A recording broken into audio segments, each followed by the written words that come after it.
Students now we are moving on to exercise 1.6 okay. ये जो exercise है ये लॉ ऑफ एक्सपोनेंट्स पे बेस्ड है। Again I repeat, law of exponents and what are exponents मैं आपको पहले क्लासेस में बता चुका हूँ, तो जस्ट उसको रिवाइज कर लेते हैं कि कौन कौन से फॉर्मूले जो हैं वो यहाँ पे यूज़ होने वाले हैं। Okay, first of all we know that a power m into a power n is equals to what? A power m plus n. This means if bases are same then powers will be what? Added. Okay. Similarly a power m divided by a power n किसके equal होगा? A power m minus n. Means if bases are same and powers are different then अगर division है ये तो ये a power m minus n हो जाएगा. Clear?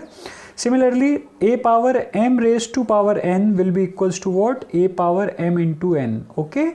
If a power m is again raised to some power n, तो answer will be what? A power m into n. Is that clear? तो ये कुछ important जो properties हैं वो हम देखेंगे अभी उस पे based questions. So first is what?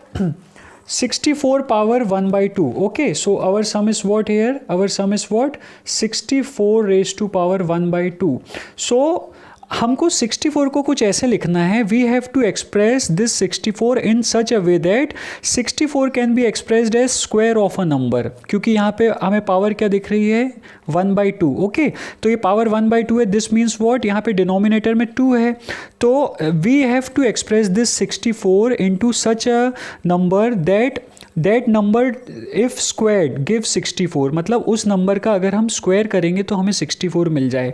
तो किस नंबर का स्क्वायर 64 होता है? We know that 8 square is equals to 64. Okay, because 8 into 8 gives what? 64.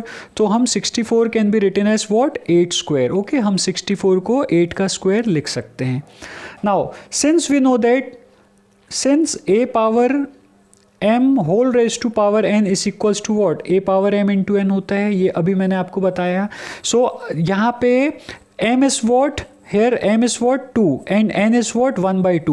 So 8 power 2 whole raised to power 1 by 2 is equals to what? A raised to power 2 into 1 by 2. Okay, इस फॉर्मूले के according ये हो जाएगा 2 into 1 by 2. So all this powers get cancelled, so answer will be what? 8 raised to power 1. This means what? 8. Or you can write therefore 64 raised to power 1 by 2 is equals to what? 8. Is that clear? Now next sum is what? 32 raised to power 1 by 5. So 1 by 5 again, in order to cancel this 5 हमको क्या ऐसे लिखना है 32 को कि वो किसी ऐसे नंबर में एक्सप्रेस करना है कि उसकी पावर 5 जो है 32 दे दे.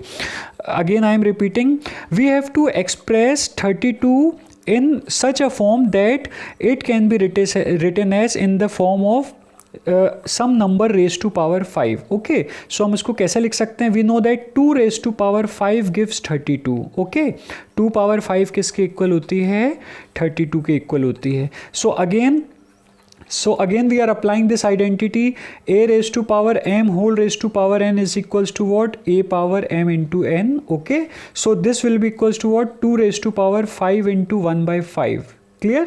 So this 5 and this 5 gets cancelled, so your answer will be what? 2 raised to power 1, or simply you can write it as 2. So 32 raised to power 1 by 5 is equals to what? 2. So this is your final answer. Clear? Again हम बढ़ते हैं अपने next question की तरफ. 125 raised to power 1 by 3. Again we have to find a number such that उसका cube जो है वो 125 के इक्वल हो, बिकॉज यहाँ पे रेज टू पावर क्या है? 1 by 3 है. Okay, so we have to express 125 in such a number that अगर हम उसको रेज टू पावर कर दें तो वो रेज टू पावर 3 के इक्वल हो. सो कौन सा नंबर जो है वो रेज टू पावर 3 125 देता है? 5. Okay, because we know that 5 into 5 into 5 is equals to what? 125. So this 125 raise to power 1 by 3 can be written as what? 5 raise to power 3 whole raise to power 1 by 3. Okay, हम इसको ऐसा क्यों लिख रहे हैं?